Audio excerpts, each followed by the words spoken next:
What's up, guys? Nelson here. Today we're going to cover the assisted pull-up. One of my favorite exercises to build up those lats. I'm going to show you the right way to do it.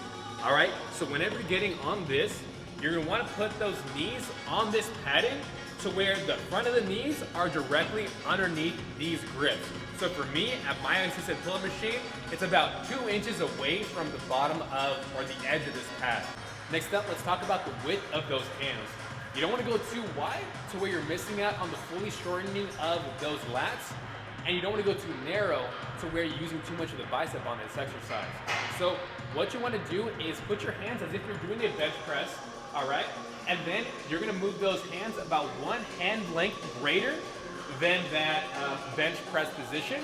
I like to use a hook grip. Use whichever grip that you'd like. I prefer a hook grip because it allows me to feel like I'm using less of those biceps to strengthen that mind-muscle connection with the back. Once I'm in position, I'm gonna go ahead and start. All right, trying to minimize forward and backward sway, nice and slow on that way down, 4 seconds, stopping right before I lock out those elbows, and then coming up and not just pulling those elbows down, like I'm coming out, down, and in towards the side to help get a little bit better mind-muscle connection with those lats.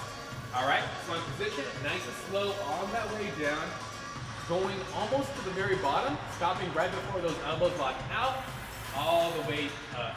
All right, imagine like you were drawing the letter C, elbows out, down, and in. Last little thing, to help disengage the biceps out of this exercise, because we are trying to work just the lats right here, is on the way down, I want you to imagine like you're almost trying to separate those palms slightly apart. That's gonna help you transfer a little bit more of that tension along the back side of the arms, helping you get a better mind-muscle connection with the lats. All right, so when I'm going down, pressing slightly apart, you're gonna feel that tension on those lats a lot better. Promise you. 1, 2, 3. And then the last little thing, if you look at me from the side, you'll notice that my elbows are right here towards the side of the body. For example, if my shirt had a better of a seam, that elbow should be going right there towards the seam of the shirt.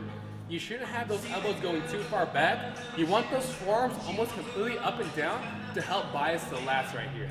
So as I'm coming down, notice where those elbows are coming down towards the side of the body. Versus, I see some people do this right here.